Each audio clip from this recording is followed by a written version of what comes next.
안녕하세요. 책과 함께하는 시간입니다. 오늘은 한국인이 가장 사랑하는 단편소설 중에 하나입니다. 황순원님의 소나기 준비했습니다. 이 소나기라는 작품을 저는 중학교 3학년 때 국어 교과서에 나온 작품을 읽으면서 처음 접했습니다. 그때 느꼈던 재미와 감동이 다시 되살아나는 듯합니다. 작품 속으로 들어가 보겠습니다. 소녀는 개울가에서 소녀를 보자 곧 윤초신의 증손녀 딸이라는 걸 알 수 있었다. 소녀는 개울에다 손을 잠그고 물 장난을 하고 있는 것이다. 서울서는 이런 개울물을 보지 못하기나 한 듯이 벌써 며칠째 소녀는 학교서 돌아오는 길에 물장난이었다. 그런데 어제까지는 개울 기슭에서 하더니 오늘은 징검다리 한가운데 앉아서 하고 있다. 소녀는 개울뚝에 앉아버렸다. 소녀가 비키기를 기다리자는 것이다. 유행 지나가는 사람이 있어 소녀가 길을 비켜주었다. 다음 날은 좀 늦게 개울가로 나왔다. 이날은 소녀가 징검다리 한가운데 앉아 세수를 하고 있었다. 분홍 스웨터 소매를 걷어올린 팔과 목덜미가 마냥 휘었다. 한참 세수를 하고 나더니 이번에는 물속을 빤히 들여다본다. 얼굴이라도 비추어보는 것이리라. 갑자기 물을 움켜낸다. 고기 새끼라도 지나가는 듯. 소년이 개울뚝에 앉아있는 걸 아는지 모르는지 그냥 날쌔게 물만 움켜낸다.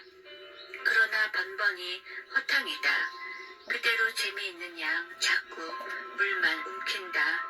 어제처럼 개울을 건너는 사람이 있어야 길을 비킬 모양이다. 그러다가 소녀가 물속에서 무엇을 하나 집어낸다. 하얀 조약돌이었다. 그러고는 훌 일어나 팔짝팔짝 징검다리를 뛰어 건너간다. 다 건너가더니 획 이리로 돌아서며 이 바보! 조약돌이 날아왔다. 소녀는 저도 모르게 벌떡 일어섰다. 단발머리를 나풀거리며 소녀가 막 달린다. 갈밭 사이길로 들어섰다. 뒤에는 청량한 가을 햇살 아래 빛나는 갈꽃분. 이제 저쯤 갈밭머리로 소녀가 나타나리라. 꽤 오랜 시간이 지났다고 생각했다. 그런데도 소녀는 나타나지 않는다. 발돋움을 했다. 그러고도 상당한 시간이 지났다고 생각됐다. 저쪽 갈밭머리에 갈꽃이 한 움큼 움직였다. 소녀가 갈꽃을 안고 있었다. 그리고 이제는 천천한 걸음이었다. 유난히 맑은 가을 햇살이 소녀의 갈꽃머리에서 반짝거렸다. 소녀 아닌 갈꽃이 들길을 걸어가는 것만 같았다. 소녀는 이 갈꽃이 아주 베지 않게 되기까지 그대로 서 있었다. 문득 소녀가 던진 조약돌을 내려다 보았다. 물기가 거쳐 있었다. 소녀는 조약돌을 집어 주머니에 넣었다. 다음 날부터 좀 더 늦게 개울가로 나왔다. 소녀의 그림자가 배지 않았다. 다행이었다. 그러나 이상한 일이었다. 소녀의 그림자가 배지 않는 날이 계속될수록 소년의 가슴 한 구석에는 어딘가 허전함이 자리 잡는 것이었다. 주머니 속 조약돌을 주무르는 버릇이 생겼다.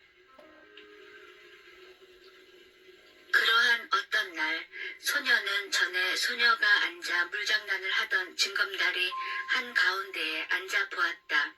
물속에 손을 잠갔다. 세수를 하였다. 물속을 들여다 보았다. 검게 탄 얼굴이 그대로 비치었다. 싫었다. 소녀는 두 손으로 물속의 얼굴을 움키었다. 몇 번이고 움키었다. 그러다가 깜짝 놀라 일어나고 말았다. 소녀가 이리 건너오고 있지 않느냐.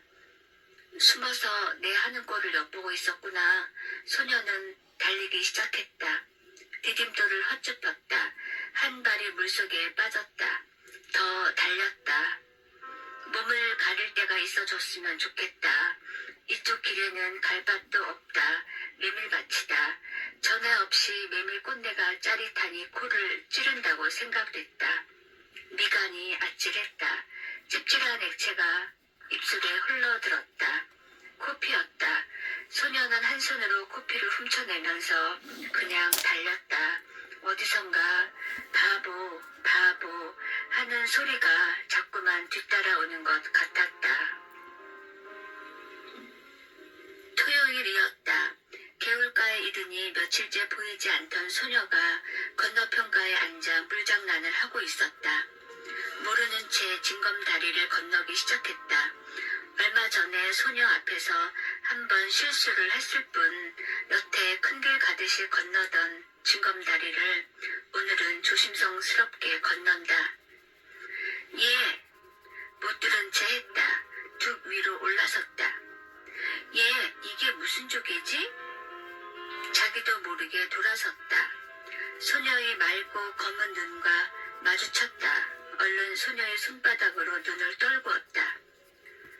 비단조개. 이름도 참 곱다. 갈림길에 왔다. 여기서 소녀는 아래편으로 한 3마장쯤, 소녀는 우대로 한 10리 가까이 길을 가야 한다.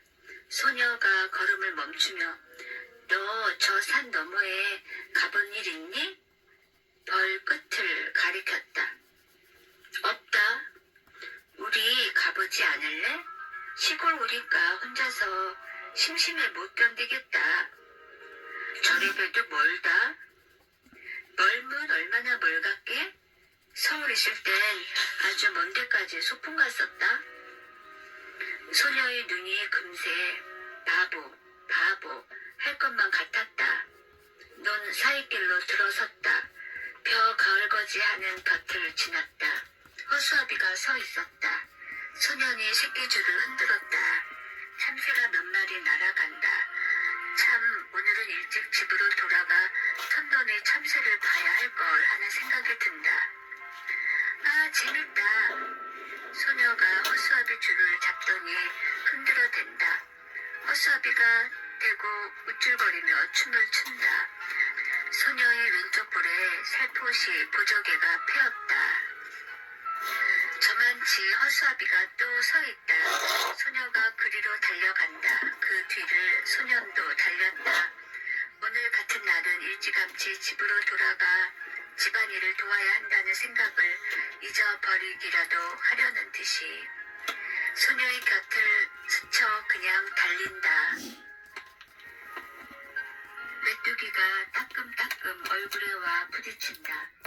쭈빛으로 한껏 갠 가을 하늘이 소년의 눈앞에서 맴을 돈다. 어지럽다. 저놈의 독수리, 저놈의 독수리, 저놈의 독수리가 맴을 돌고 있기 때문이다. 돌아다 보니 소녀는 지금 자기가 지나쳐온 허수아비를 흔들고 있다. 좀 전 허수아비보다 더 우쭐거린다. 눈이 끝난 곳에 도랑이 하나 있었다. 소녀가 먼저 뛰어 건넜다. 거기서부터 산 밑까지는 밭이었다. 수수탄을 세워놓은 밭머리를 지났다. 저게 뭐니? 원두막. 여기 참이 맛있니? 그럼 참이 맛도 좋지만 수박 맛은 더 좋다. 하나 먹어봤으면. 소년이 참외 구루에 심은 무밭으로 들어가 무 두 밑을 뽑아왔다. 아직 밑이 덜 들어있었다.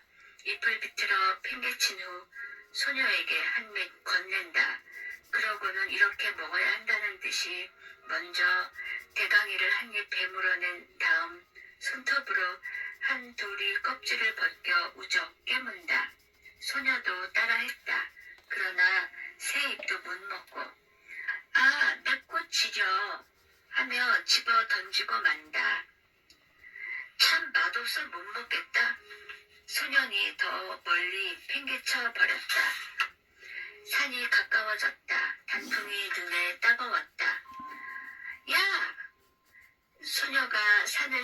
달려갔다. 이번은 소년이 뒤따라 달리지 않았다. 그러고도 곧 소녀보다 더 많은 꽃을 꺾었다. 이게 들국화, 이게 쌀이꽃, 이게 도라지꽃. 도라지꽃이 이렇게 예쁜 줄은 몰랐네. 난 보랏빛이 좋아. 근데 이 양상같이 생긴 노란 꽃이 뭐지? 마타리꽃. 소녀는 마타리꽃을 양산 닿듯이 해 보인다. 약간 상기된 얼굴에 살포탄 보조개를 떠올리며 다시 소녀는 꽃 한 움큼을 꺾어왔다. 싱싱한 꽃가지만 골라 소녀에게 건넨다. 그러나 소녀는 하나도 버리지 말어. 산마룻개로 올라갔다. 맞은편 골짜기에 오손도손 초가집이 몇 모여 있었다. 누가 말한 것도 아닌데 바위에 나란히 걸터 앉았다. 주위가 조용해진 것 같았다. 따가운 가을 햇살만이 말라가는 풀 냄새를 퍼뜨리고 있었다. 저건 또 무슨 꽃이지? 적잖이 비탈진 곳에 칡덩굴이 엉키어 끈 물꽃을 달고 있었다. 꼭 등꽃 같네. 서울 우리 학교에 큰 등나무가 있었단다. 저 꽃을 보니까 등나무 밑에서 놀던 동무들 생각이 난다. 소녀가 조용히 일어나 비탈진 곳으로 간다. 꽃송이가 달린 줄기를 잡고 끊기 시작한다. 좀처럼 끊어지지 않는다. 안간힘을 쓰다가 그만 미끄러지고 만다. 칡덩굴을 그어쥐었다. 소년이 놀라 달려갔다. 소녀가 손을 내밀었다. 손을 잡아 이끌어 올리며 소녀는 제가 꺾어다 줄 것을 잘못했다고 뉘우친다. 소녀의 오른쪽 무릎에 핏방울이 내맺혔다. 소녀는 저도 모르게 생채기에 입술을 가져다 대고 빨기 시작했다. 그러다가 무슨 생각을 했는지 획 일어나 저쪽으로 달려간다. 좀 만에 숨이 차 돌아온 소녀는 이걸 바르면 낫는다. 송진을 생채기에다 문질러 바르고는 그 다음으로 칡덩굴 있는 대로 내려가 꽃 달린 줄기를 이빨로 끊어 가지고 올라온다. 그러고는 저기 송아지가 있다. 그리 가보자. 누렁 송아지였다. 아직 콧돌에도 꿰지 않았다. 소년이 고삐를 바투 잡아주고 등을 긁어주는 척 후딱 올라탔다. 송아지가 껑충거리며 돌아간다. 소녀의 흰 얼굴이 분홍 스웨터가 남색 스커트가 안고 있는 꽃과 함께 범벅이 된다. 모두가 하나의 큰 꽃 묶음 같다. 어지럽다. 그러나 내리지 않으리라. 자랑스러웠다. 이것만은 소녀가 흉내내지 못할 자기 혼자만이 할 수 있는 일인 것이다. 너희 이에서 뭐들 하느냐? 농부 하나가 억새풀 사이로 올라왔다. 송아지 등에서 뛰어내렸다. 어린 송아지를 타서 허리가 상하면 어쩌느냐고 꾸지람을 들을 것만 같다. 그런데 나룻이 긴 농부는 소녀 편을 한번 훑어보고는 그저 송아지 고삐를 풀어내면서 어서들 집으로 가거라. 소나기가 올라. 참 먹장구름 한 장이 머리 위에 와 있다. 갑자기 사면이 소란스러워진 것 같다. 바람이 우수수 소리를 내며 지나간다. 삽시간에 주위가 보랏빛으로 변했다. 산을 내려오는데 떡갈나무 잎에서 빗방울 듣는 소리가 난다. 굵은 빗방울이었다. 목덜미가 선뜻선뜻했다. 그러자 대번에 눈앞을 가로막는 빗줄기. 비 안개 속에 원두막이 보였다. 그리로 가 비를 그을 수밖에.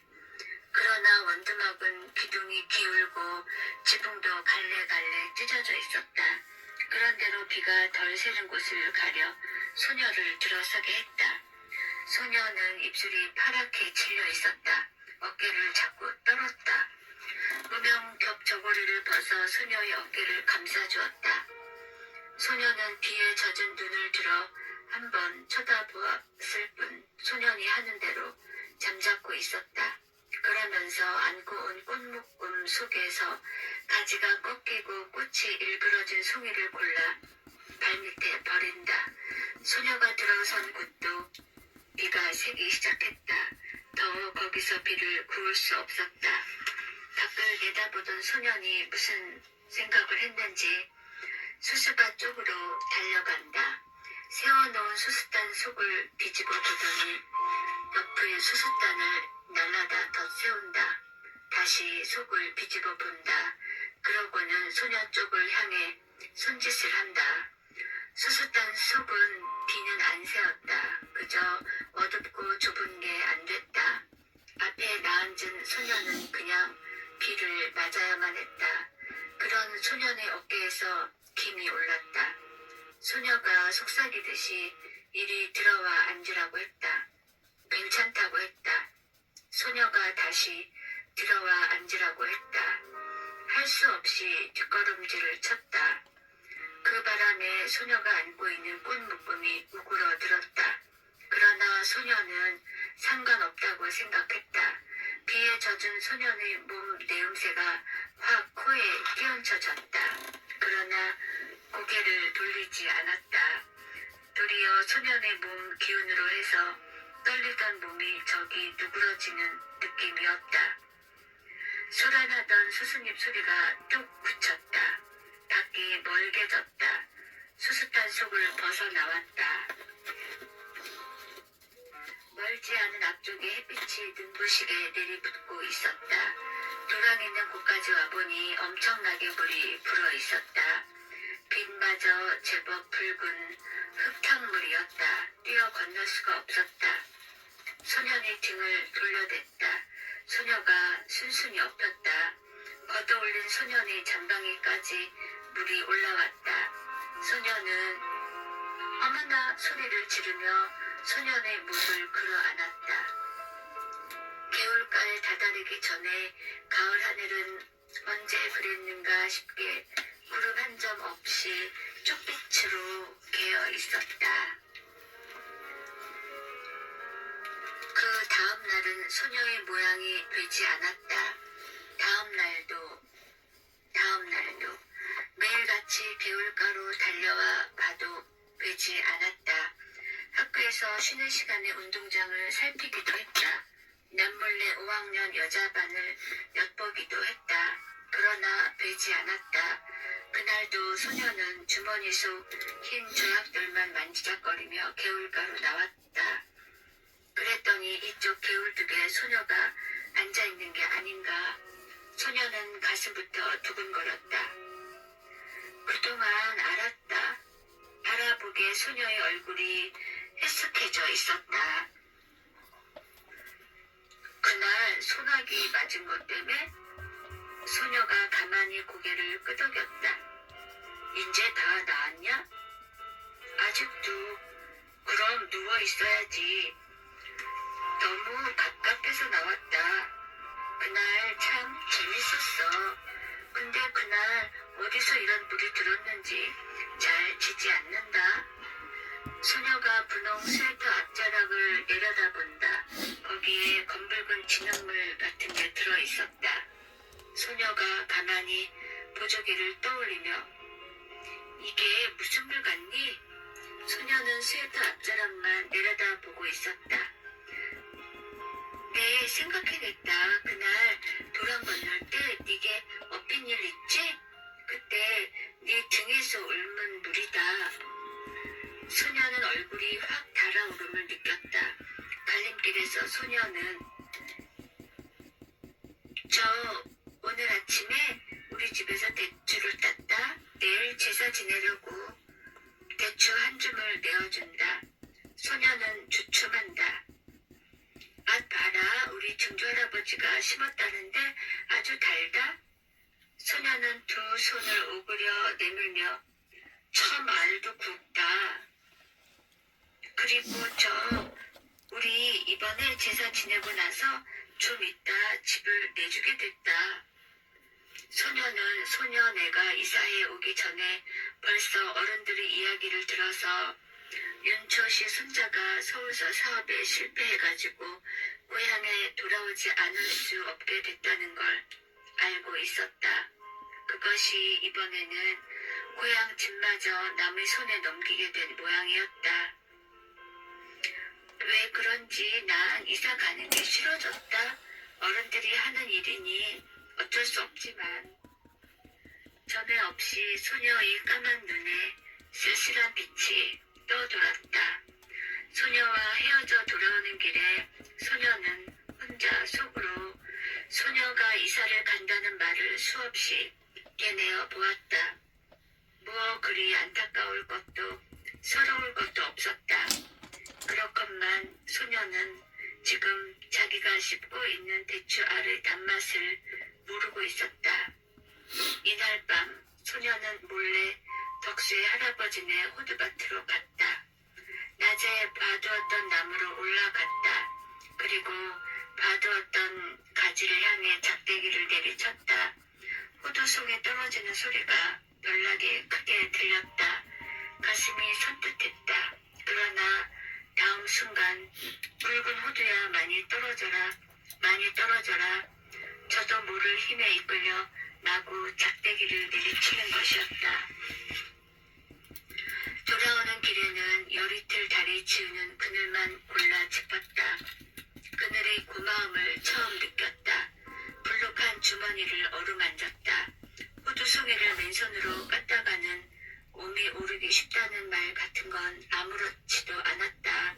그저 근동에서 제일 가는 이 덕수의 할아버지네 호두를 어서 소녀에게 맛보여야 한다는 생각만이 앞섰다. 그러다 아차 하는 생각이 들었다. 소녀더러 병이 좀 낫거들랑 이사 가기 전에 한번 개울가로 나와달라는 말을 못해둔 것이었다. 바보 같은 것, 바보 같은 것. 이튿날 소년이 학교에서 돌아오니 아버지가 나들이 옷으로 갈아입고 닭 한 마리를 안고 있었다. 어디 가시느냐고 물었다. 그 말에는 대꾸도 없이 아버지는 안고 있는 닭의 무게를 겨냥해 보면서 이만하면 될까? 어머니가 망태를 내주며 벌써 며칠째 갸알갸알하고 알날 자리를 보던데요. 크진 않아도 살은 쪘을 거예요. 소년이 이번에는 어머니한테 아버지가 어디 가시느냐고 물어보았다. 저 서당골 윤초시댁에 가신다. 제사상에라도 놓으시라고. 그럼 큰 놈으로 하나 가져가지. 저 얼룩수탉으로. 이 말에 아버지는 허허 웃고 나서 임마 그래도 이게 실속이 있다. 소녀는 공연히 열적어 촛불을 집어 던지고는 외양간으로 가 소 잔등을 한번 철썩 갈겼다. 쇠 팔이라도 잡는 척. 개울물은 날로 여물어 갔다. 소녀는 갈림길에서 아래쪽으로 가보았다. 갈반머리에서 바라보는 서당골 마을은 쪽빛 하늘 아래 한결 가까워 보였다. 어른들의 말이 내일 소녀네가 양평읍으로 이사 간다는 것이었다. 거기 가서는 조그마한 가게방을 보게 되리라는 것이었다. 소녀는 저도 모르게 주머니 속 호두알을 만지작거리며 한 손으로는 수없이 갈꽃을 휘어 꺾고 있었다.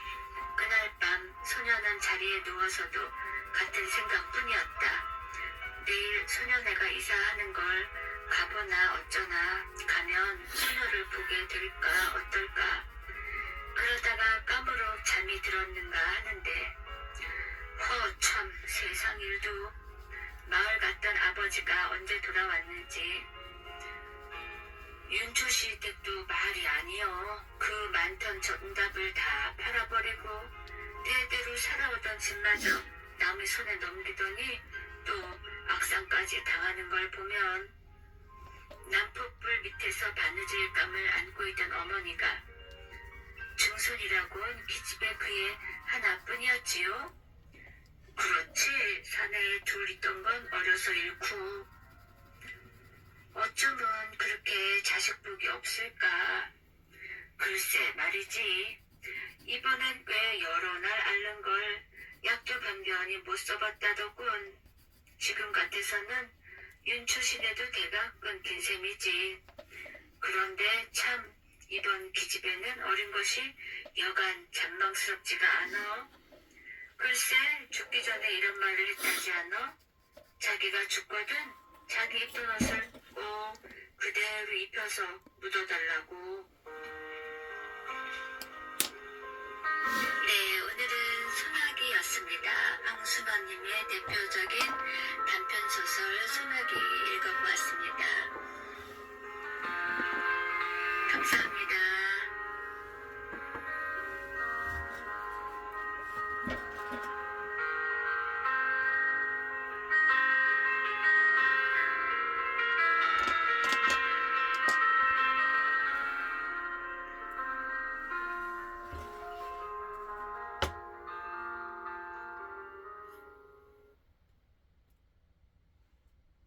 그대 봄비를 무척 좋아하나요? 나는요 비가 오면 추억 속에 잠겨요. 그댈 바람소리 무척 좋아하나요?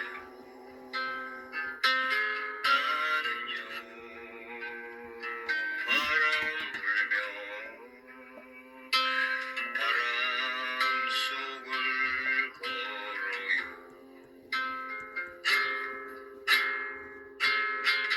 외로운 내 가슴에 난 몰래 다가와 사랑 심어놓고 떠나가 그 사람을 나는요 정말 미워하지 않아요. 그대 낙엽지면 무슨 생각하나요? 나는요 둘이 걷던 숲밭길을 홀로 걸어요.